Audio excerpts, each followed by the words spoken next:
All right, so this is what I just said. So in the beginning, we talk about the female concepts. So for us to understand the female or to understand anything, it's good to start from the beginning and to see how, the genesis of everything. Okay, so a conceptus is basically a developing organism from the time of fertilization until it's fully formed and ready to be born. So this is from the womb. So when we talk about females, we're going to start to talk about that. It's not just a name assigned to an organism, but it's actually something that has been made that way. So there are specific features of female conceptus, and that depends on various factors. So it could be from the genetic makeup of the parents, from the environment in which it develops, and then the stage of development. And also the sex chromosomes. So a female conceptus will have 2 X chromosomes, one from the mother and one from the father. And the development of reproductive organs. In the early stages of development, the male and female conceptus, they look similar. They are the same, but when the pregnancy gets to week 7, the 7th week, then the female conceptus begins to develop ovaries and other reproductive organs. And then there are hormonal changes. So the female conceptus will start producing the female hormones, the estrogen, the progesterone, which is important for development of the reproductive system later on and maintaining a healthy pregnancy. So all of this starts while the fetus is in utero, it's in the uterus. And then the size and the weight varies throughout the pregnancy, but by the end of the 3rd trimester, a typical female conceptus will weigh around 6 to 9 pounds and measure about 19 to 21 inches long. So what's the difference between the female conceptus and the male conceptus? The primary difference between female conceptus and male conceptus is determined by the sex chromosomes, which we inherit from parents. So as we said before, female has 2 X chromosomes, male has 1 X and 1 Y. And reproductive organs. So by the 7th week, the male conceptus begins to develop the testes and other male reproductive organs. And then the female will start developing ovaries and other reproductive organs. Okay. And then there's hormonal changes. The male produces testosterone, and then the female produces estrogen and progesterone.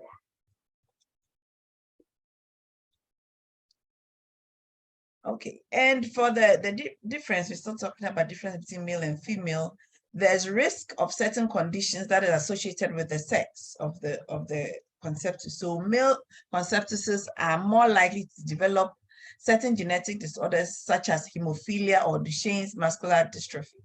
And for females, we are more likely to develop Turner syndrome and Rett syndrome. And then there may be a slight difference in the size and the weight of the female, but then the differences are not really that significant because genetics has a lot to do with it. So puberty, we all know puberty. We've all been through puberty, or I'm sure most of us have. Okay.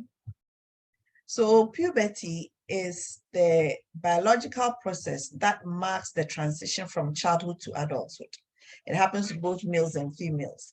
But in females, it is characterized by the onset of menstruation, development of breasts, and then growth of pubic and axillary hair. Okay.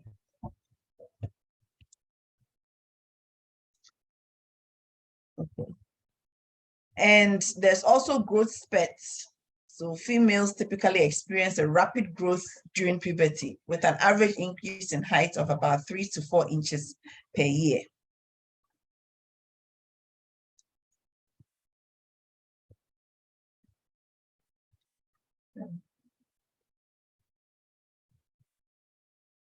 Okay, so hormonally, puberty in females is marked by activation of the hypothalamic pituitary gonadal axis, the production of estrogen and progesterone by ovaries, and then the hormones are responsible for the physical changes and regulation of menstrual cycle that we see. Then we come to the reproductive age. So we started with the conceptus, we've gone through puberty, and then we are now at the reproductive age. So the major physiological event in women during their reproductive age is the menstrual cycle. So from menstrual cycle is the complex process that involves the release of hormones and the growth and shedding of the uterine lining. Typically, it lasts around 28 days, although it can vary from person to person. And then during the menstrual cycle, the ovaries release an egg, which travels down the fallopian tubes into the uterus. If it's fertilized, then it will implant and then a pregnancy results. If it doesn't, then you have the uterine lining shedding. That is what we call menstruation.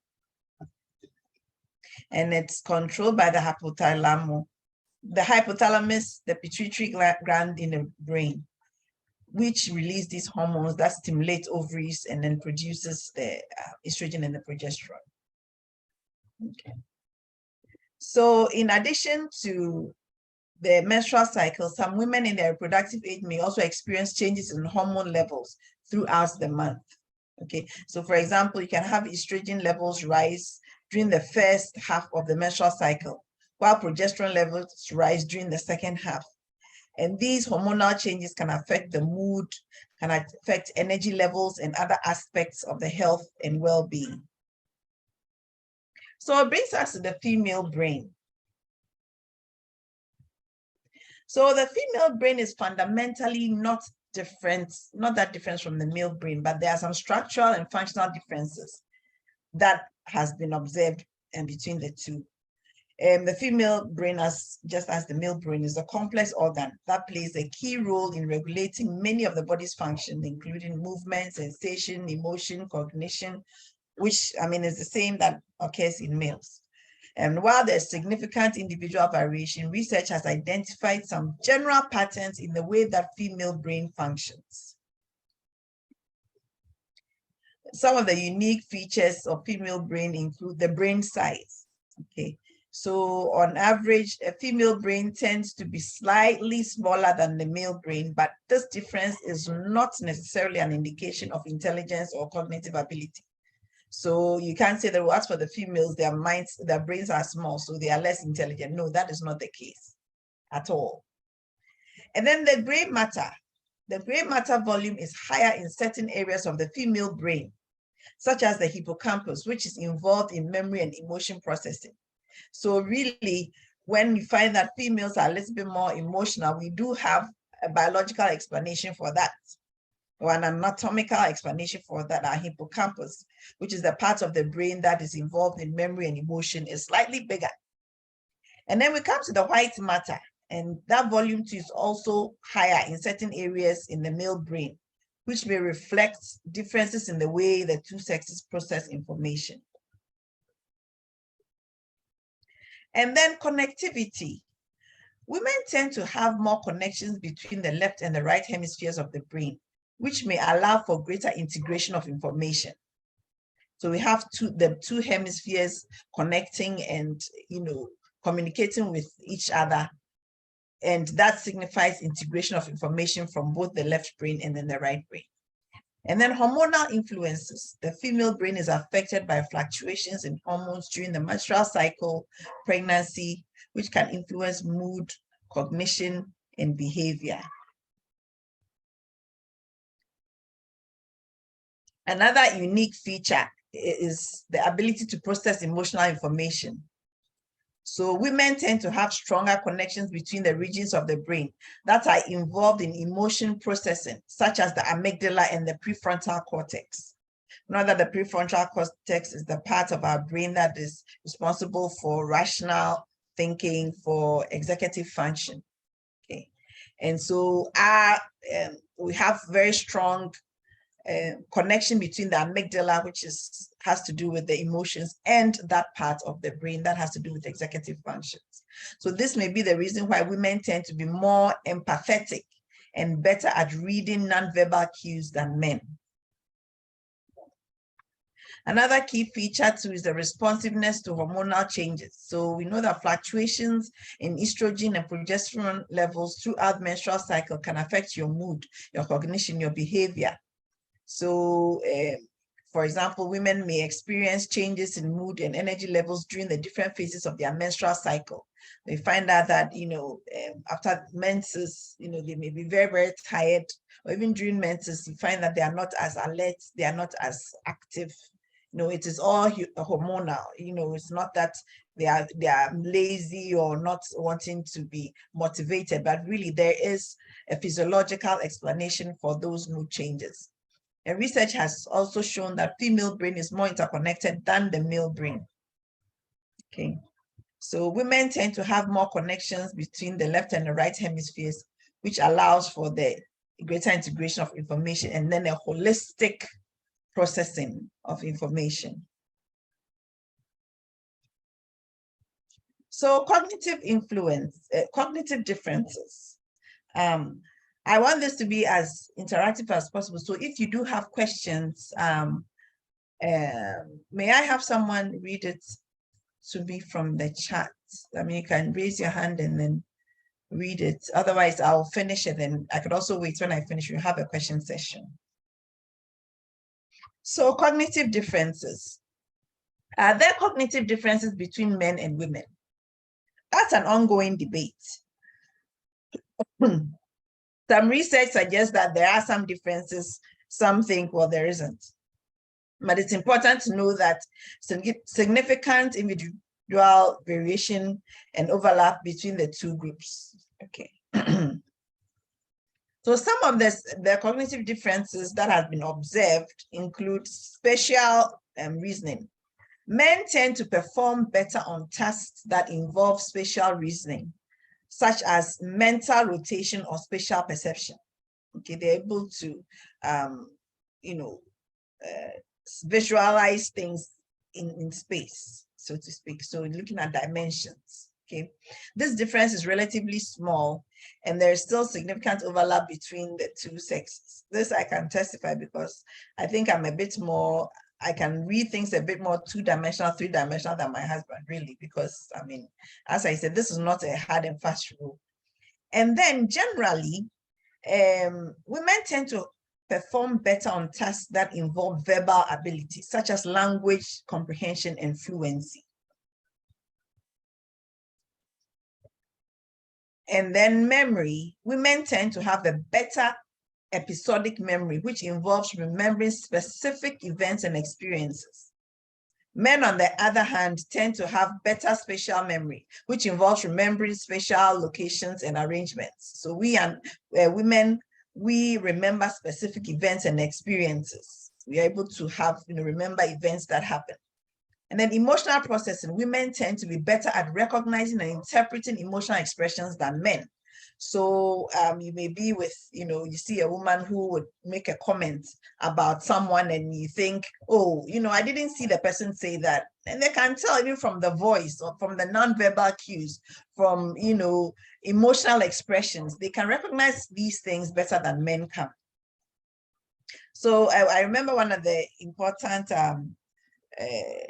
premarital counseling advice that our counselor gave us was that if your gave both of us that if your wife, if the man, the husband is friends with the woman and the wife is not comfortable with it, let that relationship go or let that friendship go, because the woman can pick up cues that you, the man, may not. Or if you have, because men, they are not thinking about those things. They can't really see some of these things, but women have the ability to interpret those emotions, etc. Okay. So it is important that we note, however, that these differences are not absolute. There are significant overlaps, and individual differences within each sex are much greater than the average differences between the two groups. So we should have that in mind. It's also important that we recognize that cognitive abilities are influenced by a range of factors, including genetics, upbringing, education, exposure, life experiences, and that gender is just one factor that can influence cognitive development. And it's important to avoid making broad generalizations based on gender alone. So you can't say that, oh, she's a woman, so she can't do mathematics, or hey, how can a man be in the kitchen? Things like that. So it's important that we don't do that. Okay. Yeah. So psychologically, females may experience different developmental milestones and challenges than males. For example, females may experience puberty earlier than males, which can lead to a different physical change and challenge. So females may also experience unique psychological changes such as body image issues, hormonal fluctuations, and gender-based discrimination or bias. Socially, females may experience different socialization processes and norms than males, which can shape their beliefs, their values, their behaviors. Females may also face unique challenges such as gender-based violence, harassment, discrimination, which can be significant psychological and physical consequences.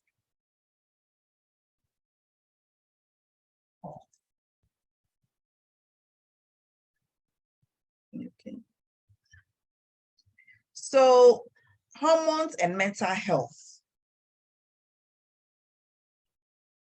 Hormones can have significant effects on the female brain, particularly during the key stages of puberty, menstrual cycle, and pregnancy. That is why I took time to go through from the beginning, because there really is an explanation for all of this. Okay, so during puberty, the female brain undergoes significant changes in response to increased sex hormones, such as the estrogen and the progesterone I've been talking about. So these hormones can affect the structure and function of the brain, particularly in regions that are involved in emotion processing and social cognition. And research has even shown that estrogen can enhance activity in the amygdala, a brain region that plays a key role in the emotion processing, as we've mentioned. And also during the menstrual cycle, estrogen and progesterone levels fluctuate. And so it can affect the mood, the cognition, the behavior. Okay.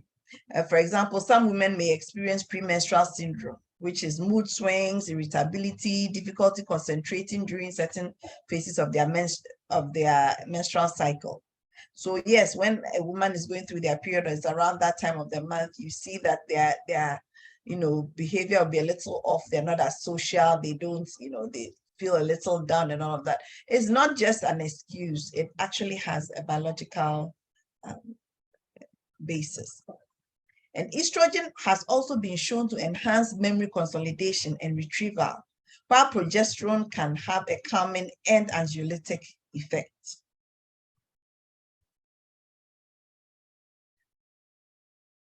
And during pregnancy, the female brain undergoes significant changes in response to the surge of the sex hormones, such as the estrogen, progesterone, and oxytocin. So these hormones can affect the structure and function of the brain, particularly in regions that are involved in the social cognition and maternal behavior. So you find out that a pregnant woman may not like to socialize as much. And you find out that sometimes, it can fluctuate, they can be down, they can be up, there is a biological explanation for that. And research has shown that oxytocin can enhance social bonding and maternal behavior in women, which you can understand because that is when the woman is carrying a baby, a new life. So there would be a bit more of a prominent maternal behavior during that time and social bonding. So the postpartum period, we've all heard about postpartum depression, etc. So after giving birth, some women experience postpartum depression, and this is thought to be caused by the hormone levels that occurs once the baby has been born. Okay, and then we come to perimenopause and menopause. This is basically the end of the reproductive life of a woman. And during that time, there are fluctuations in estrogen and progesterone levels, which can cause mood swings, anxiety, and depression. And it's very important to note this because women in their middle age, 50s, late 40s, 50s, get into these mood swings. A lot of them talk about a lot of psychosomatic things where, I feel my heart is beating, I feel I'm going to die soon, I feel, irritated, I am not happy, I'm not, then they get hot flashes, there's anxiety, and it becomes a very, it can be quite disturbing, because it also has hot flashes, where you can have hot flashes occurring while during sleep, and so then it affects their sleep. It causes insomnia. And there's also, when it comes to marriage, etc., there's vaginal dryness, and so there's lack of sex drive and all of those things. It's all part of the hormonal changes and fluctuations, and it all has mental health implications, because psychosocially, if you are, your partner, your marital partner is not happy with you, it has psychological implications. And then some hormonal birth control. So some women may experience mood changes as a side effect of hormonal birth control, which can alter these hormone levels. So overall, hormones can have significant effects on the female brain, particularly during key life stages, which we've mentioned. We've mentioned from birth, we've mentioned puberty, we've mentioned reproductive age, we've mentioned pregnancy, we've mentioned menopause. And it is important that we recognize that individual differences in the hormone level and brain function can lead to significant variability in the way the woman experiences these effects. So now we come to mental health proper, okay? So we know that mental health is an important aspect of overall well-being for both males and females, but then there are unique factors that affect females specifically. So as we've talked about hormones, we can't say enough about hormones. Hormonal changes. Females experience hormonal fluctuations throughout their lives, including the menstrual cycles, as we've mentioned, pregnancy, menopause, and this is contributing to their anxiety, to their depression, mood swings, etc. And then you have societal pressures.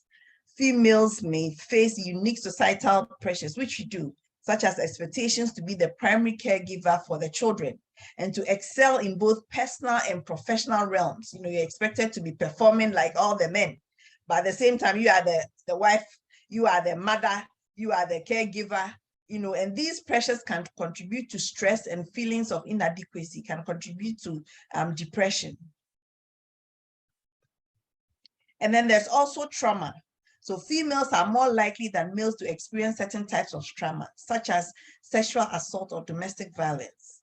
And this has a long-term impact on mental health. Then the biological factors, we know that females are more likely than males to develop certain mental health disorders, such as anxiety and depression. And then stigma. There may be stigma associated with seeking help for mental health issues, particularly for females who may be seen as weak or emotional for seeking support. And that happens a lot, especially when you are in a profession where it's male dominated. If you complain, or if, something happens, that they don't expect, for it to be something significant, and maybe because of hormonal situation at that particular time, they call you weak, they call you emotional, and that's stigma associated with that. Or even having to do with postpartum. A lot of people don't recognize postpartum depression because they think, well, okay, you are tired because you've had a new baby, so, pull yourself together and get on with it. People do not understand that there is a mental issue that needs to be addressed. And then it is important for females to also prioritize their mental health and seek support if needed. So this can include maybe therapy, medication, lifestyle changes, and support from loved ones. Okay, so postpartum period, we've mentioned that before. After giving birth, some women have the depression. And then, okay, I think this has, oh, sorry. Okay, I think that's basically where we are. So, and we've mentioned perimenopause and menopause, where you're having fluctuations in estrogen and progesterone. And then think about it, your ovaries have been present since birth. So your body is used to having those hormones in your system. So by the time you are getting to menopause and the concentrations of these estrogen, progesterone is reducing, your body will react in ways that you are not familiar with because you've never been through that situation before. And people react to it in different ways. As I mentioned, there's insomnia. They can't sleep at night.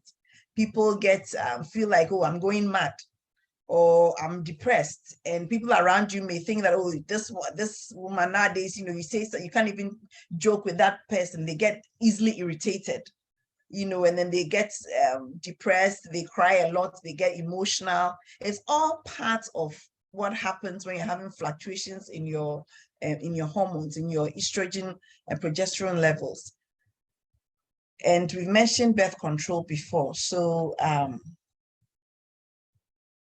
this is my take-home message. While there are some differences between male and female brain, it is important to recognize that each individual brain is unique and complex. Gender is just one factor that can influence brain development and function.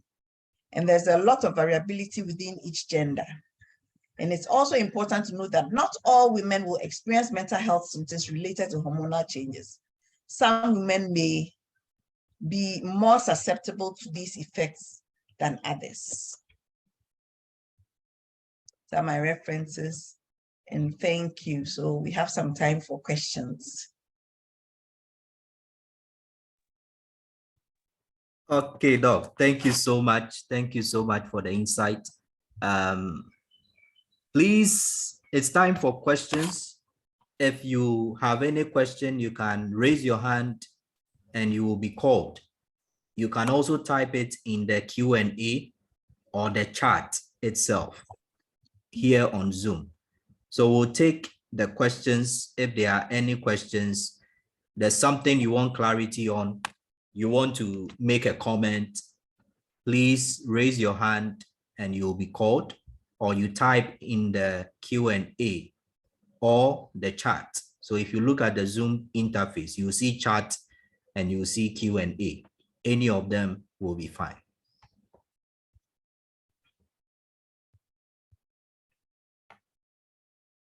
Okay, so Tina says, thanks for your presentation, Doc. Okay, so maybe just before we take our second speaker, Doc, you mentioned some bit on oxytocin and that in relation to the female.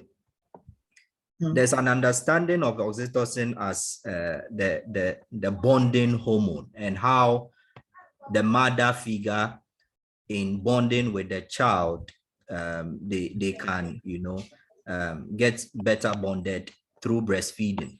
I don't know if you would want to throw some light on that for us. So oxytocin, when a mother delivers, is what actually causes the involution of the uterus. So, when you deliver, when a uterus delivers, it's been expanded or stretched for some time.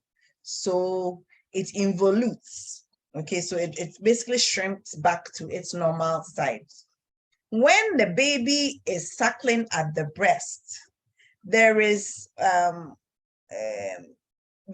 are signals from the actual sucking that goes to the brain that causes a release of oxytocin that that helps to shrink the uterus back to the normal size. Okay, it's a very beautiful, very brilliant arc, let me say, that God in his wisdom created. It's really something unique.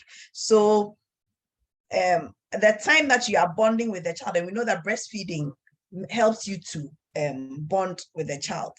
So it's all related. in a very beautiful cycle where you are breastfeeding, you are bonding with that child, and as that child is sucking, you're having hormones released. That is also helping with your uterus to return to its normal size. Okay, thank you so Okay. much. Thank you so You're much. welcome. So what then happens with women that suffer postpartum depression? Is it the case that because the oxytocin levels have also been found to, if it's higher, it could help with issues to do with depression? So what is happening? Is it that probably they need to do something more to help boost the oxytocin levels in addition to other probable stress hormones, or what is really happening? It's complex. Postpartum depression is quite complex. It's not as easy as just replace this hormone and you should be fine. Okay. Yeah, and it's something that, and please, for everyone to know that it can even happen after a year of having given birth. So it's something that we need to have in mind when a woman delivers. And there are of course, and we didn't talk about, I didn't get into that because maybe you could have it at a different forum, but there are risk factors for postpartum depression. And we know that one of the things that are very, very positive for women when they deliver is having help, having support, okay? Because there's a lot of hormonal changes going on at that time. So if, for example, your spouse can be more helpful, that would help. If you can have somebody come and help in the home, because at that time too, it's important that the woman is getting enough rest, because if they don't get enough rest, the breast milk is also not going to flow. So it's a whole topic on that. That's fine. That's interesting. So Yes. we'll take some questions from the chat. Okay. From Tina, my question is, per your presentation, it means changes in hormones can cause mental health. I'm not sure. Okay, so yes, so she's asking or making a statement that per what you have shared, changes in your hormones could affect your mental health. Yes, and my mental health is not necessarily that you need to take medication. There are different degrees of mental illness, let's say. But for example, if you are, let's say you wrote a test or you wrote an exam and it was a very important exam for your promotion, and after, and you don't do well, it affects your mental health because it would affect your self-esteem. It would affect your outlook on life, because maybe you'd have thought that, oh, I'm very good at this. So mental health, it comes in different degrees, and hormones happen to contribute to that. So usually it's not something that is going to be permanent, but it's something that exists. Okay, thank you very much. Another question from, okay. Vicentia says, please, is it normal to have menstruation after 55 years? Will it be necessary to see a medical person if that is the case? So after 55 years, is it normal to menstruate? And do you need to see a medical personnel? Okay, so usually menopause, it starts around, averagely, using the bell curve, right, between 45 and 55. Depending on, and it's genetic. Sometimes it can happen that if your mother had reached menopause at an early age, you are likely to also reach menopause at an early age. If you've reached menopause and your period has stopped for a full year, and all of a sudden you start bleeding again, please go to the hospital. At the age of 55, if you have never stopped menstruating, that's a different story. But if your menses stopped and you are now 55 and it started again, please come and see us. Because it could be that it's the beginning of something that we need to investigate. Okay, thank you very much. Lucy says, we are much grateful for the wonderful presentation. That's fine. Priscilla is asking, so what happens or happened to women who are not able to breastfeed after childbirth. So women who are not able to breastfeed after childbirth, what is happening? I'm not sure what you mean by what is happening, but maybe I'm thinking that you're thinking about the bonding. No, so yes, for some reason, if you are not able to, I mean, all things being equal, ideally, you should breastfeed, but if you are not able to for one reason or the other, it's fine. But I mean, the best would be to be able to breastfeed. But if you are not able to breastfeed, just make sure that you are providing the love and the care and the bonding by holding, by keeping, because really, when the fetus is in your womb, that the fetus can tell your heartbeat, can tell your smell, can tell all of those things. So if for some reason you're not able to breastfeed, that's okay, but then keep the the physical touch is very, very important. Okay. Dr. Ankama is asking, why are women blamed for giving birth to single-sex children sometimes? So male alone or females alone? Please give some clarification to clear the air. So you have some women, it's all females that they give birth to, or all males, and they are blamed. Why is that the case? So that is unfortunately out of ignorance. As you can see from the presentation, the only chromosome that we can give as females is X. We don't give Y. So really, the sex is determined by the male. The sex of a baby is determined by the male, by the father, because all what women can give is X. So you, the man, you should bring either an X or a Y. If you bring an X, then we get a girl. If you bring a Y, then we get a boy. But if you are the one bringing the X all the time with my X, then you are to blame if you are having all boys or all girls. So that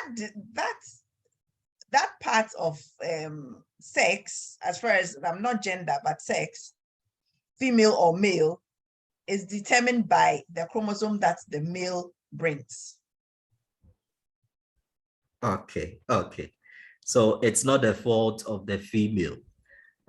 Definitely not. No, definitely not, because all we have is X. If you bring your Y, we'll give you a boy. If you bring your X, we'll give you a girl. So you decide what you will bring. That's fine. Thank you.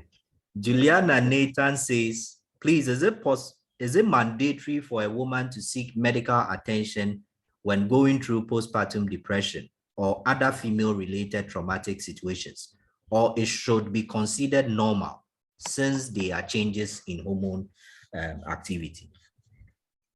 I think it will be important to seek professional help, whether it's going to psychology, seeing the psychologist, seeing a doctor, a family physician or whatever, because when things don't go right with our human body, even if there's nothing we can do, it's good to actually let a third person or a second person who knows, who's been trained in that, give you the assurance that, oh, what you're going through is normal. Maybe you need some vitamins here. Maybe you need some lifestyle changes here. You need some non-pharmacological management here. So it's just something like a support, a psychological support. So it's not as if it's not mandatory, but it's very important. It's very important that you see a professional. For all we know, there could be something underlying that you may not know. So it is important that you come, and don't think that, okay, sometimes we think that just because I'm not bleeding or I don't have a fever, then I'm well. We know the definition for health. It's not just having a fever. It's not merely the absence of infirmity. Okay. Thank you. I think I'll take 2 more and then we'll go for the second presentation and then we'll go back to the questions.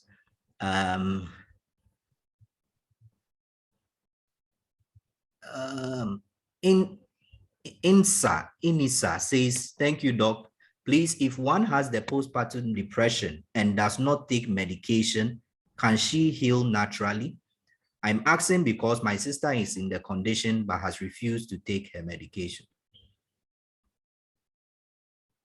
If she was seen by a professional and given medication, then she does need to take it. then she Okay. does need to take it, because it could be that is, like I said, we have different severity, Okay. so it could be that for her severity, for some reason, she doesn't even have the insight to know that I need to take the medication. But no, it doesn't usually happen like that. So if she's on medication and she doesn't want to take it anymore, it's good to go back to the doctor and say, okay, I've decided not to take the medication anymore, but then you need to be monitored. Okay. Okay. So there are two questions that relate to hot flashes. Deborah is asking, can you kindly talk more about the flashes? And then there's a second one that is asking in relation to that, what is it? Sorry. I want to tie the two together. So Judith is asking, how can we manage those hot flashes and acute headaches that disturb us? Okay, so hot flashes is basically a very fast or quick increase of your body temperature within a matter of seconds. Okay, and that happens because of hormonal changes. Okay, and you could be someone who is menopausal, or somebody who's even had surgery and had their reproductive organs removed, for example, ovaries removed. You all of a sudden feel very hot and sweaty, just like that. And at the same time, shortly after that, you feel cold. Sometimes people just sweat as if, people, describe it as, I feel like water has been poured on me. And then the next minute I'm feeling cold. So those are the hot flashes. And there are medications that you could take. There are Ayurvedic medications and there are hormones you could take. So there's hormone replacement therapy that you could take. If it's severe enough and it's impairing your day-to-day activity, you could have hormone replacements. Otherwise, lifestyle modifications, including getting good night's sleep. Good sleep helps a lot. Exercise helps a lot. Eating healthy food helps a lot. So exercise, good sleep, healthy food. These are some of the things that can help. And also coping with stress, having ways of coping with stress, whether you'd like to sing or dance or go out with friends, laugh, all of those things. All of those things reduces your stress, and that will also reduce the hot flashes. Menopausal symptoms can last between 6 months to 5 years. And some people don't even have it at all. So hopefully it's not something that is going to last too long. Okay. Okay. Thank you very much, Doc.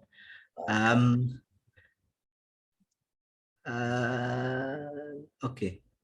So Asari is asking, we are grateful for the insight. Please throw more light on the birth control and our mental health. So birth control and mental health. Anything to say on that? Okay, so birth control is basically also juggling with estrogens and progesterones. So just as when you have during your menstrual cycle or your that time of the month during your period, you can have mood swings. You can have those too when you take birth control. It doesn't happen with everyone. Just like periods, mood swings with periods doesn't happen with everyone. So it's not something that, okay, once I'm taking birth control pills, I should be expecting that. No, it's different for everybody, but it just happens to be one of the effects that you could have, just like if you were having your periods normally. Okay. Okay. Bolabahega is asking, please, Doc, aside hormones, does negative energy from co-workers and the environment cause mental health problems for females? Yes, of course. Yes. Everyone needs to be in a positive environment, because it affects, if you are in a toxic environment, it affects your self-esteem, it affects your how you see yourself, your self-image. So yes, it does. And when you are not happy and it's affecting you, like, it can even affect your immune system. You know, so yes, being in a negative environment is not healthy. And it doesn't have to be hormones, because whether you're a male or a female, being in an unhealthy or in a toxic or negative environment is detrimental to your mental health. Okay, that is clear. That is clear. Grace Saki is asking, thank you, doctor. Per your presentation, can we conclude women can multitask better because the left and right hemisphere can relate better in females? So, yes. Yes, but at the same time, you know, I talked about the variations not being cut in stone, because really, depending on how you were brought up, some men do better than women. It depends on your environment. It depends on your parents. It depends on, you know, your values, your you know, your training. So yes, but generally, women are able to multitask much more. We are more, well, this will put me in trouble, but I think we are more emotionally intelligent, you know, because men are more into, you know, I see it, you know, visual, you know, this is what I see. But meanwhile, women are there reading in between the lines, you know, picking up verbal, non-verbal cues, you know, things like that. So yes, in a way you could say that. okay, Doc. So in relation to what you ended with, a question on spatial memory from Lucy. Why is it that men have better spatial memory than women? That is how we are made. Okay. Okay. Okay. So back to the question on a woman giving birth to, I think you've explained that, but there's a question asking, so how do we explain when a husband has 3 females with their wife and then goes outside the marriage and has 2 males with the other woman? I'm sure your first answer explains it, but maybe you may want to add something. Yes, that one, it depends on the man. So why, okay, at the same time, ask the man, why did you go to the other woman and give them two Y chromosomes, and when you came to this other woman, you gave them 3 X chromosomes? So okay. yeah, so you can't, you know, it's unfortunate that culturally that's how we think, that, oh, people will say things like, oh yes, with this one I only had women, I only had girls with you know, with this woman, so go out and go and look for someone and have a male child with that. But it's really, it's very unfortunate if that is the situation, because actually, as we have found out, there really, when it comes to academics, when it comes to life, you know, intellectual capacity, really, there really isn't that much difference between males and females. So having children that are all females or all males is really not bad. You know, you don't have to say that, oh, I'm going to look for a female here because I need to have a female. I'm going to look for a male here because I don't, you know, I need to have a male. It's unfortunate, because right now we know that the sex or gender is really not a limitation for being successful in life. Okay. So, Doc, a follow-up from me personally. So can we conclude that it is by chance that there will be a female or male, knowing that it is the man that will give the Y chromosome to get the male, but he can't also determine when he releases the Y? Exactly. Is it an issue of chance? Exactly. Okay. Okay. So someone is asking, Eve, may I please know the age limit for giving birth, please? Is there a particular age limit? Age limits? No, there isn't. There isn't. The only thing is, for example, it used to be, when we know menopause is the end of a woman's reproductive period, okay? But because of new medical technology, assisted delivery, IVF, all of those things. People are in their 50s and getting pregnant and having children. So it depends on the woman themselves. Okay, if you think, let's say you're in your 40s, 50s, and you want to have children, you can, and you've stopped having your period, let's say you are menopausal, you could see a doctor who does assisted fertility, you know, and who can help. But that would depend on your medical state, your physical state as a woman, and what, you know, your body can take, so to speak. So I wouldn't say there is, you know, an age limit that, okay, once you get to 45, forget about having children, or once you get to 50, forget about having children. No.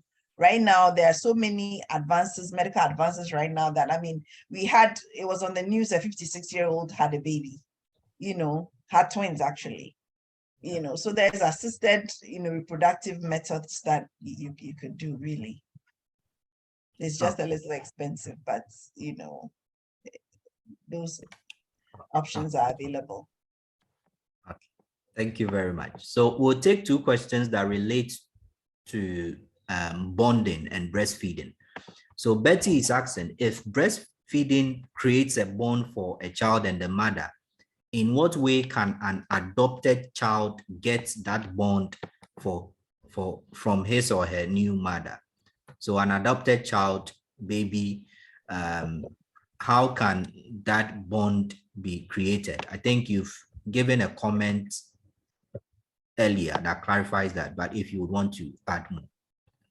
Yes, so because the adoptive mother is not breastfeeding or lactating, you may not have the bonding created by breastfeeding, but you can give the love, the physical contact. So it doesn't matter. You know, I mean, if you are able to find biologically, but if you are not, you can be just as close to that new baby. Sure, sure. You can just be that, so you are not really losing out on much. That's fine. So we just maybe to add a little. So we know that oxytocin is also released through cuddles. So it's not only with the breastfeeding that you would be able to, you know, get that bonding hormone released. Cuddling, touching the baby and doing all the tutu bobby stuff we do can help. Okay, so someone is asking, Sekina Dako is asking if this lecture can reach the men so that they better understand the females. Yes, actually, as I was preparing it, I thought, yes, that would be a good idea for people to understand, you know, that, you know, females, we go through a lot. We go through a lot, you know, and then for them to understand that it's not that, you know, you are trying to, you know, be some way, you know, or, you know, try to, you know, not be cooperative, but you actually do have things going on. So, yeah. So we'll see if we can have a different session for only males, just to understand the females structure. Yes. All right. That would be important, because I'm sure that the males will be better husbands and better brothers and sons. Sure. Okay. Magdalene is asking, probably in the next 5 minutes, we'll be done with the questions. Magdalene is asking, please, is there any truth to the saying that if a girl smells, if a girl doesn't have a good smell, she was not bathed well when she was a baby? And what can be done in that case? So, is it true? And what can be done? I haven't seen any scientific evidence to support that. Maybe I haven't seen it. I have heard it, yes, but I haven't seen any scientific evidence to support that. Okay. So maybe if you could give some general comment on how to help girls or even boys that have a not so good smell. Okay, so we know that when you reach puberty, with the hormonal changes and all of that, one of the things that you notice, especially with boys, that they're getting to puberty, is that their sweat begins to smell. Okay, so because there are lots of, and it's hormonal, it's the same sort of process that will end up giving adolescents acne or pimples on their face, sweaty and all of those things. So the good thing is good hygiene. Make sure that you are bathing very well. Make sure that you are bathing often, especially, when you are during the times that you are very sweaty. Make sure that you are bathing, you are changing your clothes, especially socks. People wear one socks for like a week. Make sure that you are changing, you are washing the main places that you sweat, your axilla, your armpits, around your neck, in different folds that you may have in between your legs, etc. Make sure that you are using, you can use an antiperspirant, a deodorant, but then main thing is hygiene, good personal hygiene, washing down very well, at least 2 or 3 times in a day.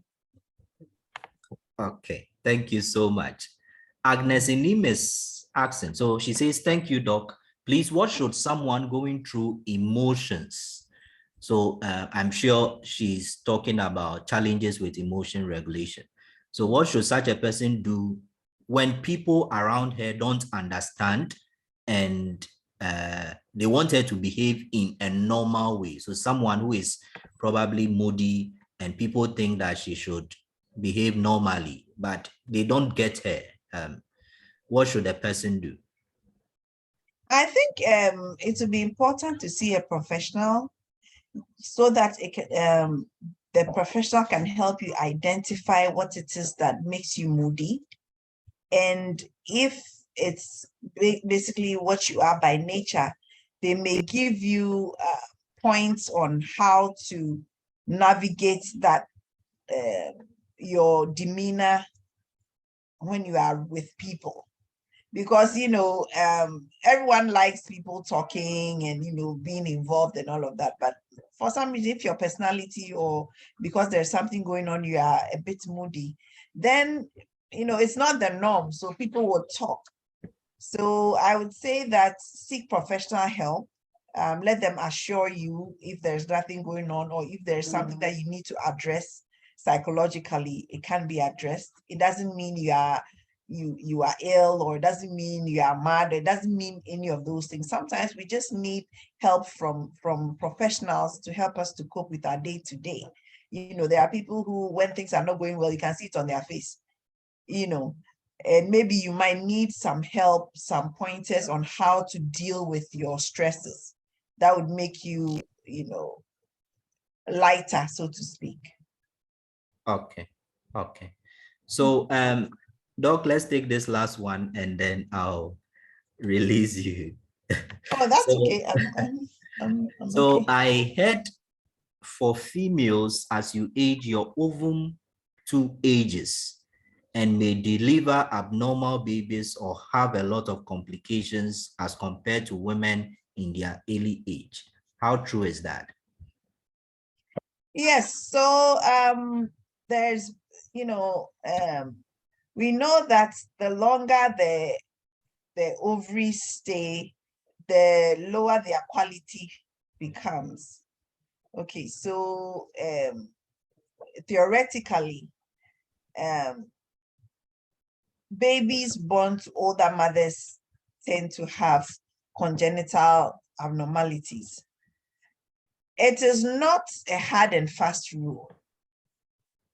It is not a hard and fast rule. So yes, that is what is, theoretically, that is what is written, because you can have the quality of your eggs decrease as you age.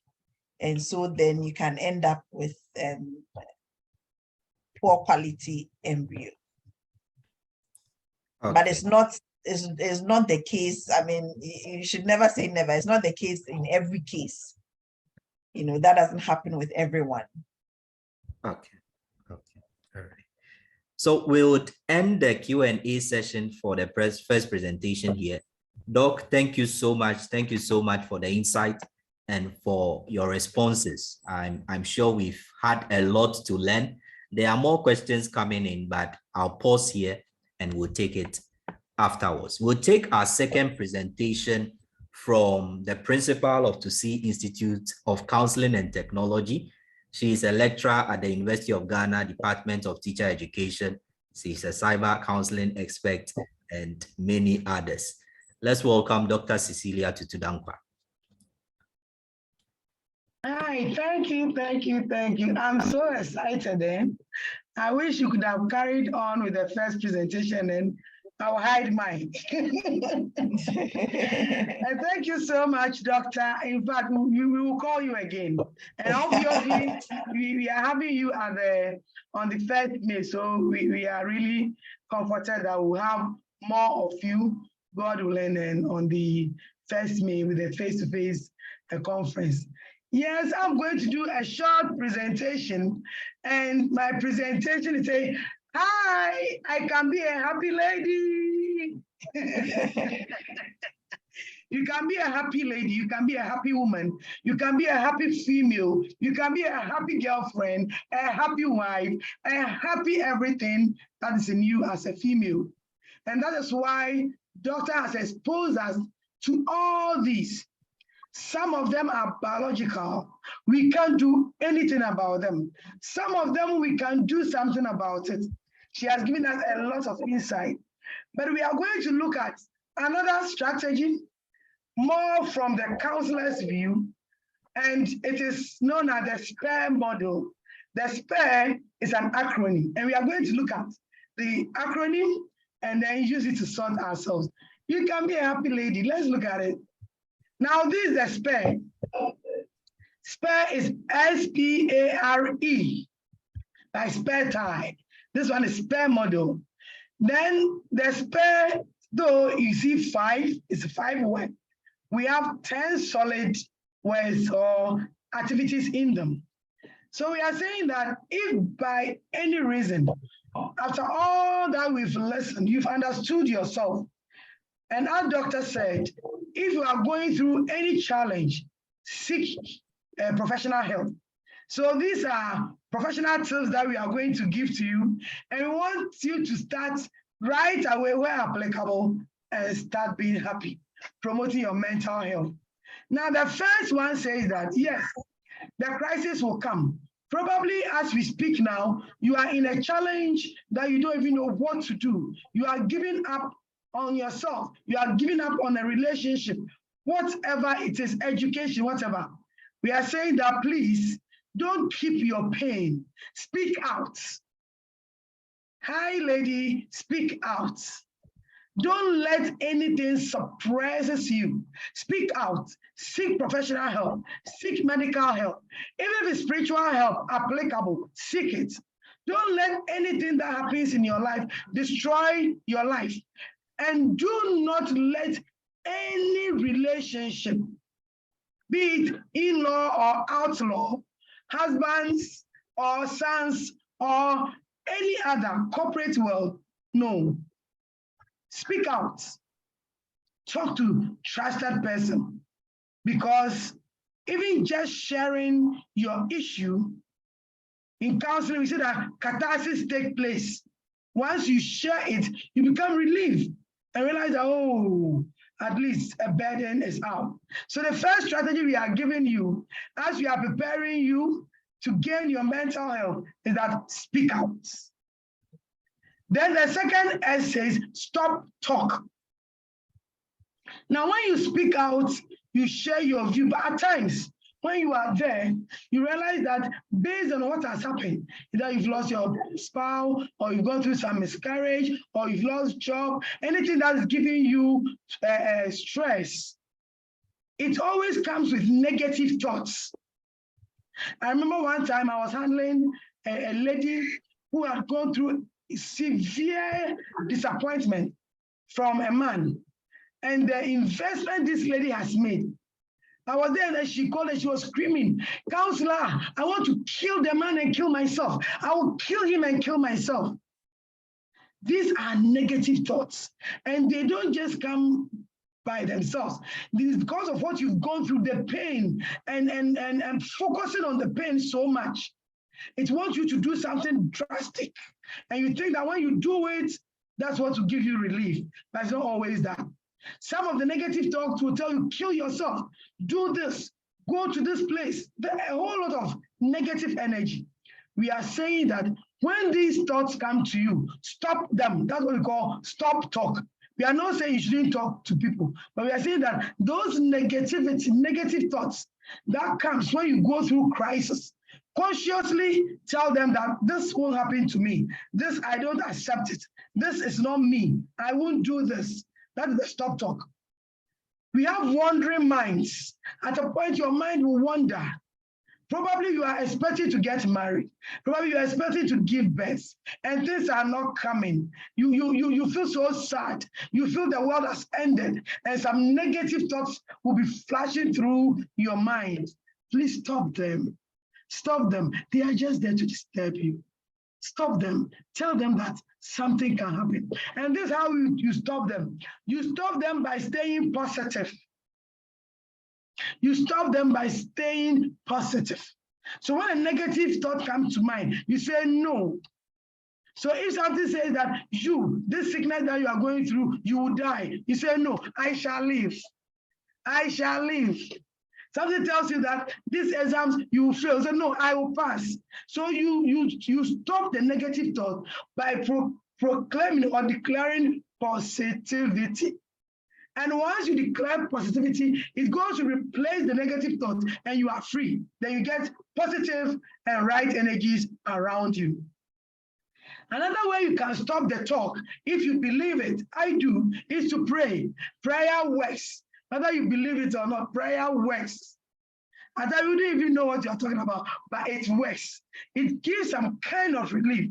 Now, prayer works because we are spiritual beings and we are connected to a spiritual God who only hears us when we pray. So whatever situation you find yourself, pray. If you are not the founder, you can pray as long as some people can do. Just a few minutes, thank you, God, thank you, Allah, now God the Allah. I mean, when you pray to God, it's one of the best ways that you can improve your mental health. And meditation. God, when we meet in the conference, we will teach you physical ways to meditate. We will teach you the processes to meditate. Say that if you are going through certain things, you hide somewhere, you go through the meditation process.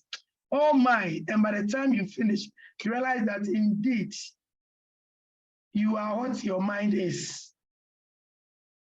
Then, after you've spoken out, you stop the talk, you stay positive and you pray. The fact is, in Akan, we say that Maya and Ayen, there are certain things, no matter what you do, it has happened. If it is dead, the person is gone.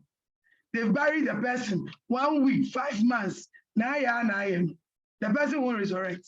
So in trying to promote your mental health, you need to accept situation. There are some situations, they have happened. Now, we have issue of influence and an issue of concern. Now, issue of concern is what we refer to like Naya, Nayano. It has happened. You can't do anything about it. You've gone through a number of miscarriages. And see, I remember some 18 years back, I had to bury twins. My 2 girls, I buried them. They died just like that. It wasn't easy. But after I realized that, Charlie, no matter what I do, these girls, I've buried them. Up to now, when I see 2 girls, twins, I still remember them. But I don't feel the pain like I used to. But I have to accept. For how long will you cry? Boy, we jaw. There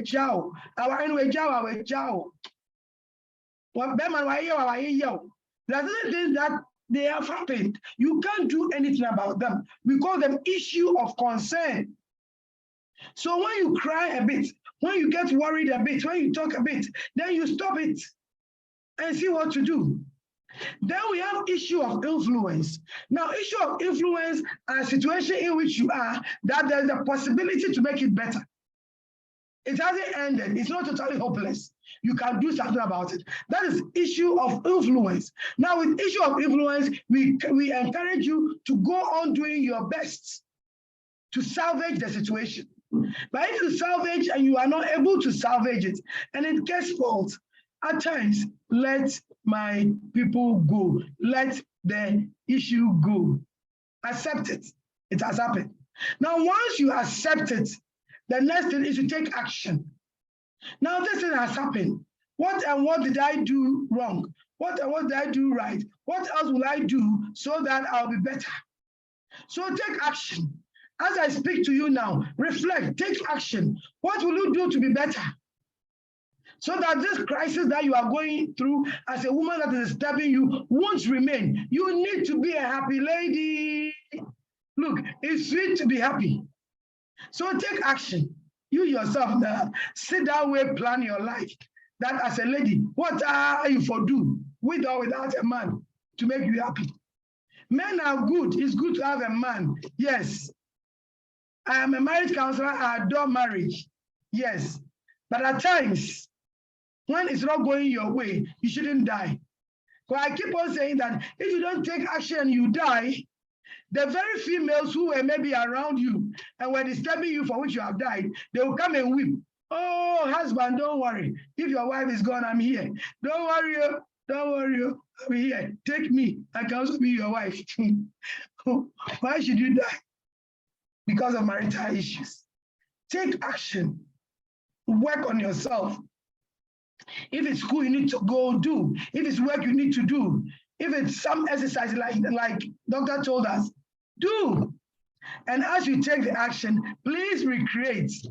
Hey, have fun, oh, have fun. In fact, after the heaven, we enjoy on earth where we go enjoy in heaven as well. There is heaven on earth, colleagues, my sweet, sweet ladies. I can confidently tell you that there is heaven on earth if you want to enjoy it. You will get it if you really want. If you want that heaven on earth, you will get it. You don't need anybody to give you heaven on earth. You need God and yourself. Once you put yourself in a situation to recreate, whatever happened probably destroyed you, damaged you, made you feel hopeless. But go back and recreate yourself. Put yourself back to the happy mood. Plan your days. All work and no play. Make a female a dull person. Find time. If it is a cool place you're going to stand, sit, to listen to music, do. If it's once a month dinner at a hotel somewhere with live band, please do. If it's swimming, what? Abba, spa, yeah, baby. You can also go and spa yourself. Don't always wait for your husband to send you to a spa. You can also go. Put yourself in a recreative mood. Recreate yourself. At times you don't need to even move. Your own house. Play music and dance. It's an exercise. It also introduces happy hormones into your system. It's good to save money, but use some of the money to sort yourself. If you save and you die, your children may not even be able to retrieve it from the bank. They may not. So why don't you use some to sort yourself? I at times say that try and go to Kibisky and go and take soakings for 250 cedis. Soakings, so Gary soakings. But you see, at times it's not the food, but the environment, the aura, the ecstasy around the place. You come home, relieve me, I do them all. I do them. That's I'm confidently talking about them. Yesterday, I wanted to go to some hotel at East Legon, AH Hotel. On Saturdays, Charlie, live band, no small. And Fridays, good music, no profanity, but good adult music. that will make you dance your heart out. Why are you staying wasted? Go and recreate yourself, mother. Recreate yourself. Don't say you've given birth, so the life is ended. Your kids will grow and go away. You need to stay strong for yourself. So recreate when you are in crisis. Now, once you recreate, we say that yes, be resilient. Be ready to come out of the pain that you went through. So practice forgiveness. Practice gap giving. There are some people you may not give up on them, but give a gap. Because when you go around them, they always give you negative energy. Why don't you give gap? Find a way to come out of what is eating you up. Then we are saying that empower yourself. Empower, please. Women empowerment is not about what men can do, women can do and do it better. Who told you we can do it better? When you heard doctor, I believe you heard doctor, there are certain things we cannot do better than men. Even though there we have the men figure in us. When doctor was saying, she mentioned that when we start with the growth, we are all males. That's why females, we have even our name is females. We have a male in us. Empower yourself. We are not saying what men can do, we can do it better. For me, I actually don't believe in that. But what I believe is that as a woman, I can be best as a woman. I can be of my best as a woman. So look for your best and know what you can do better than a man. You deceive yourself. If you are not careful, you'll be frustrated. If you can do better than a man, I don't think we can give sperms. And they can also carry babies. So be out in the lane. So look for your lane, find your abilities, empower yourself. Be that woman, be that person. You were a woman first before you became a mother. You were a woman first before you became a wife. You were a female first before you became anything that you are doing with man with you. So stay strong. Be that strong woman, the independent woman. That doesn't mean show disrespect. That doesn't mean underplay men. No, that's what I'm saying. Not at all. We give every man their due respect. We give them everything that we are supposed to do for them as females in their lives. But however, we are also doing our best. In this lecture, we have a number of doctors. I can mention their names. We have professors. We have a lot of professionals. Big women doing big things. We can do more. You can also do more. We are putting this female group together. We can mentor ourselves. We can do a lot. We are uniting to promote our mental health, not to fight anyone. We are not going to fight any right, but we are going to promote our own mental health. And I can see we have close to 200 females here. I've seen few males among us, but we are not troubled. Probably some females are using their men, their spouses or their children's Zoom. So no problem. If you are a man, you are here, we are not scared at all. Because we will soon come and talk to you about our own mental health and how you should understand us. So please, what can you do to empower yourself? What can you do to bring the best out of you? Reflect on your life. If you need career guidance, call us. A number of us are here. We will support. If you need mentorship, I can even say it's some form of support to start a career. Please, let's talk. There are big people here. We can connect each other to make the better place for us. If we are better, our children will be better. So let's do that. And finally, you heard about emotions. That for us, our emotions, I like the part that doctor says that we can read non-verbal clues. Hey, it works like fire. But at times, we need to be careful. When it happens, flee or fight. but don't destroy yourself. Where you think you can manage it yourself, seek help.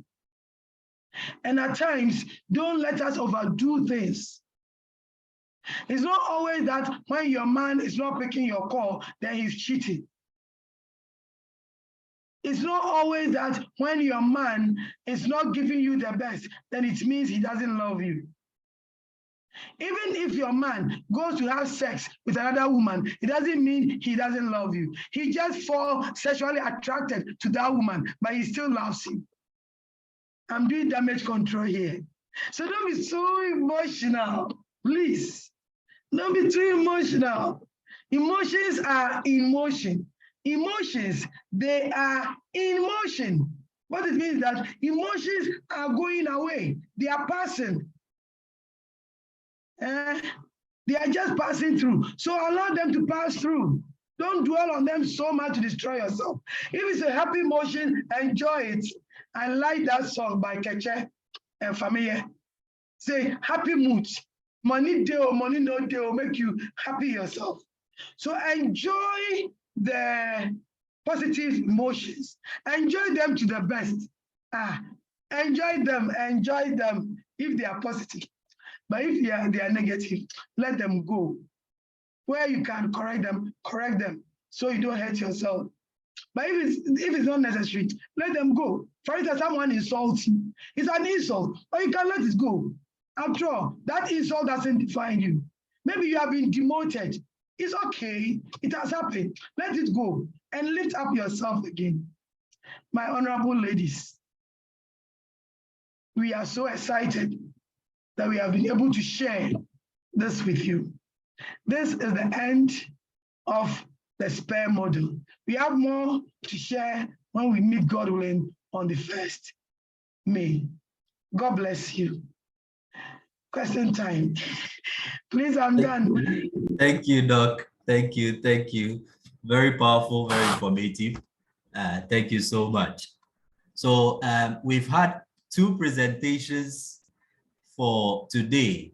It's the pre-conference lecture. So if this is what the pre-conference lecture has given us, you can imagine the many things that we will be learning in the main conference. Please, if there are any questions for Doc, we'll take them. If there are any general questions you have, you can ask and then they will respond. So there are a lot of thank you in the chat for Dr. Cecilia Tutudangpa and the presentation. And we also have a lot of thank yous, a lot of your comments in here saying that you have learned a lot. You have learned a lot from both presentations. Okay. Dr. Banka, please, are you still with us?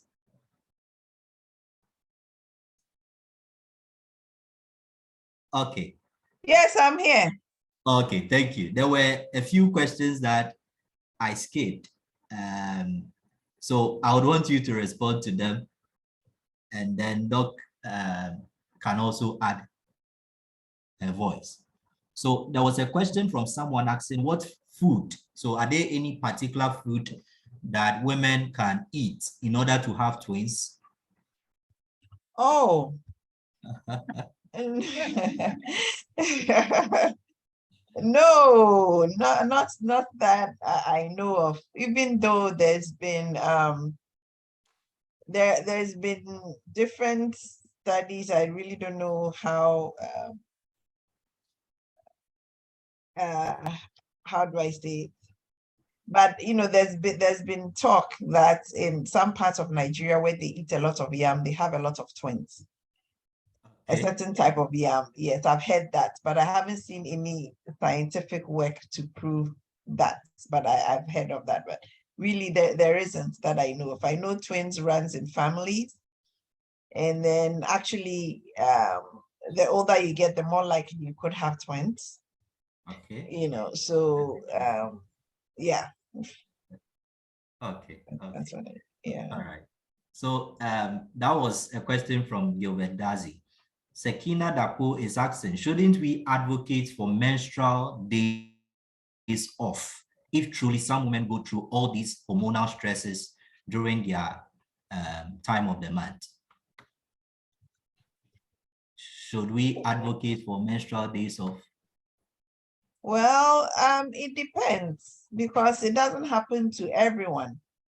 Some people do, and for those who come to hospital that I see, for example, who have very severe dysmenorrhea, they would have to take their time because they are not able to function well. So it can't be across board because it doesn't happen across board. Okay. So that would it wouldn't be a bad idea though, but okay. That's fine. And I'm sure once you have your time of the month and it's getting to affect you significantly. If you see your physician or you go for a therapy session, they can write a note of excuse. Yes. Okay. Doc, Dr. Cecilia Tidudankwa, anything to add on the two questions on food as well as menstrual day off? Oh, no, I think doctor has done justice to that. Okay. Thank you. Okay. Mercy Bonnie is saying that too many women have imprisoned themselves from work to home. They will never want to socialize, and so when there's problems, they bottle it in and it affects them. That is a statement. Doc, what do you think? Maybe is there any particular issue to do with some women and why they will not want to share their thoughts? I thought women are better at sharing their issues than men. Dr. Cecilia Tutudankwa. Yeah, thank you. Yeah, this is based on individuals' personality and then nature, how the people were brought up, early childhood, which also has informed their personality. Some people were asked to shut up, not to share. You share your view and you are beaten. So they grow up and it becomes part of their lives. So they wouldn't want to share anything. And some too, experiences might have shared their issues with some people and maybe they were not handled well. So they would advise themselves not to share. That is why we are doing these programs, to bring all those who are hiding in their shell to come out. Because the world belongs to all of us, and no one should make the world miserable for you. So if we have someone like that, you can refer the person to us to help, because we are there to help. Thank you. Thank you very much. Thank you very much. Okay, so Tina is asking, what are the symptoms of stress? Is it heaviness in the head, as if you feel dizzy, movement in the head, and sometimes as if the brain is breathing symptoms? Yeah, so what happens is that when we are stressed, we are not psychologically, we are not fit. And your body can exhibit that in many ways. You could have headaches, you could have sleepless nights, you could have, your immune system can be low, so you could be catching colds here and there. You can have loss of appetite, and actually it goes either way. You can be eating a lot or not eating at all. And you can have memory lapses, not remembering things, so stress can affect you totally. People can lose their hair from stress, and even it can affect your ovaries, it can affect your menstrual cycle. It can affect if you're trying to have a baby, it can affect you, because your ovaries are one of the most sensitive organs in your body. So it can affect a lot of things. That's great. That's great. Stress is a very, very important thing that we need to pay attention to. And when you have a very stressful work life, family life, generally, you put yourself in a situation where your system, your body is always filled with a lot of stress, hormones, and all the neurotransmitters. So you experience some health conditions that you go to the hospital and sometimes they tell you nothing is actually wrong. They can't see anything, but it's because your stress levels are very high. So Yes. I think it's something we need to pay attention to. Thank you so much. Someone is asking, is there any particular food you can eat to increase your libido? I'm not really aware of that, even though locally people say, oh, eat tiger nuts or whatever. But really the main thing is, I mean, if you are not under stress and you are coping with your stress well, you're eating well, you are sleeping well and all of that, it should be fine. Okay. I can see some are asking for Dr. Banker's number. Please, there's a WhatsApp page we created. So we'll share any information relating to our speakers there. The audio recording will also be posted there. So if you've not joined the WhatsApp page, wherever you saw the advert, I'm sure you would have seen a link to join a WhatsApp page. Doc has posted it in the chat as well. So you can go through the chat. Dr. Tutudankwa, please repost it in the chat for us so that those who haven't joined can join. Okay.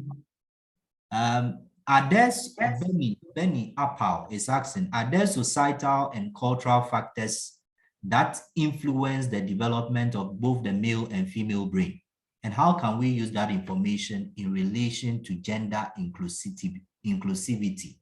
So cultural and social factors that influence brain development in both gender. I think a lot has to do with gender, as in the definition of it. It's actually a social construct. And so if you are being encouraged to play a certain role within the society, that's the part that will develop, really. So in that way, then gender plays a good role in where you tend to, the part of your brain that you tend to develop. Okay. I hope I answered your question. I should think so. I wouldn't know. Please, if the question is not clearly answered, you can type in the chat. Who asked it? Clara Isiedu. No, that's not for Clara. But look, I think that's fine. That's fine. Okay. So, all right. Okay. Clara Isiedu is asking, is it possible for a person to develop other complicated health conditions like diabetes due to hormonal issues, anxiety, or stress? Is it possible to develop other medical conditions? Not directly. Okay. Not directly. Okay. Okay. But the stress levels, anxiety, and hormonal issues. Yes. Both have. Yes, stress levels stress levels can lead to a lot of things. Yeah. Because I said your body tends to express it in different ways. So you can end up, a lot of stress can end up with hypertension. It can end up with diabetes. It can end up with irritable bowel syndrome. It can end up with headaches. It can end up with contribute to this infertility or low sex drive, erectile dysfunction. It can do a lot of things. Okay. Thank you so much. So we have 6 minutes to be done. I'll take one more question and we'll take announcements. Where is this? Okay. So how do I, that's from Shadrach Opon. How do I help my mother who has suffered from depression easily forget things that hurt her? I have realized that she normally experiences a relapse of the depression she experienced when she is hurt, and she gets hurt easily. So how do I help my mother who has suffered from depression to easily forget what hurt her? Dr. Cecilia Tutudankwa. Yeah, thank you so much. When people are hurt, we need to understand what hurts them. that is where you'll be able to help them. So you may have to refer your mother to a professional. But at home, what you can do is to make sure to reduce triggers. If you observe her, you may find out that there are a few things that maybe if it's done at home, it will trigger the depressive behaviors. So you need to reduce those things. Let her take a walk, take her to places that she'll feel calm and relief. But most importantly, take the person for professional help. There we can get a lot of information to support. Thank you. Thank you so much. And just a little. Yeah, Dr. Banka. Yeah, so I mean, just to add to that, I'm a family physician, so I can say that it's important for you, the carer, to also have your mental health, on point, because if you are caring for someone who is depressed, you yourself need to, you may also be stressed out from that, because you wouldn't want your mother to see your mother in that state. So you also will worry. So it's, as Dr. Motidankwa said, it's good, it's important that you send your mother for professional help, not just for her sake, but also for your sake. That's very important. That's very important. And she's been hurt with a particular thing in the past. That could be a post-trauma related stress issue. And you, the person who is caring, as Doc mentioned, you can have some vicarious trauma yourself, caring for her. So seeing a psychologist or any mental health person can help. Okay. So there was a question, I think I skipped, on how stress can change or affect one's skin color. Dr. Banka, is there anything to do with skin color and stress? I'm not sure. It wouldn't be as simple as that. Okay. As in becoming lighter or becoming darker. I'm sure that's what the person is asking. So whether stress can change the color of one's skin. So you are dark, you become fair. You are fair, you become dark. Not that I know of, but things happen, but not that I know of. I can't really see the physiologic relation, or I can't really see that. Okay. As far as the color of your skin, you may have your demeanor, so that you are not happy, you don't have a happy face, you look sallow and all of that, you may, but then actual change of color, I'm not sure. Your color could be dull just because you're not happy, but then I can't see that it will actually change the color. That's fine.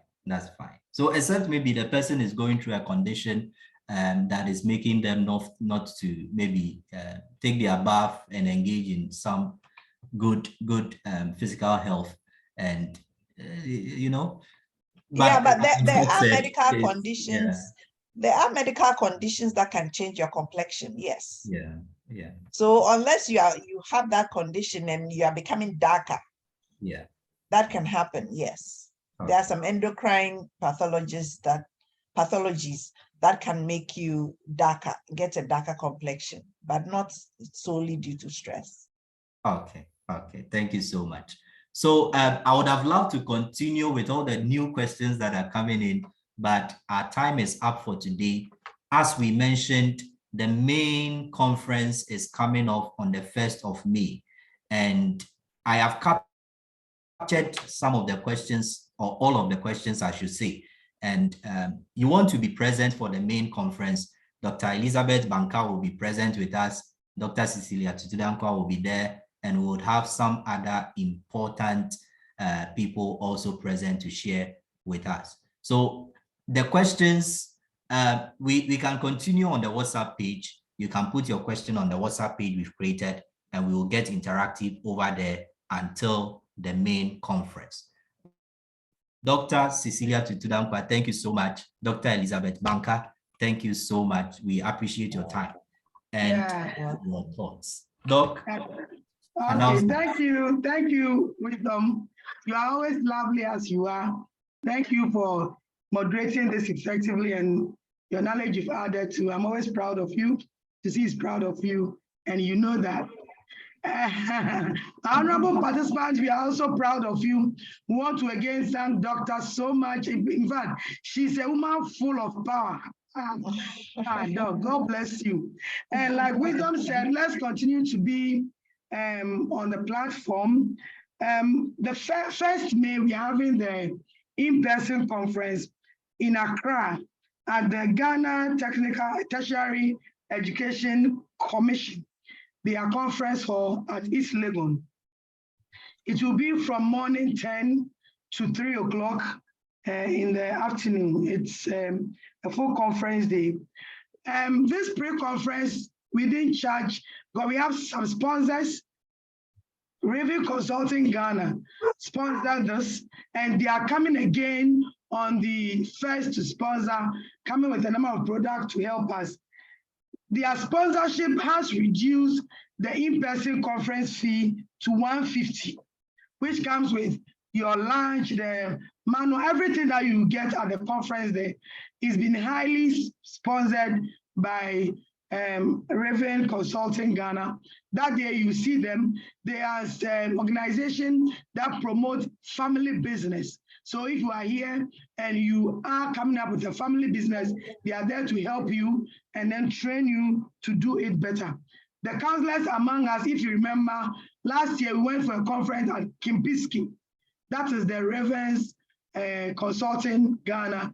They gave us that opportunity to join them at Kimpiski for that wonderful conference. And they are sponsoring this conference as well. If you are not on the WhatsApp group, please try and join it and use the link to join. And then those of us who would want to take the certificate, we have also put in the link for you to register, get your name as you want it to be on the certificate. And we'll send you the soft copy as soon as we get your details. We started with prayer, and for that matter, we thank God Almighty for bringing us to a successful end. We had 204 participants, and that is so great. Spread the news and let's start the registration. A link will be put on the WhatsApp again for the conference registration. And we hope to see you there, give you the best. The interlude alone, you can't make that. Powerful, performances that day.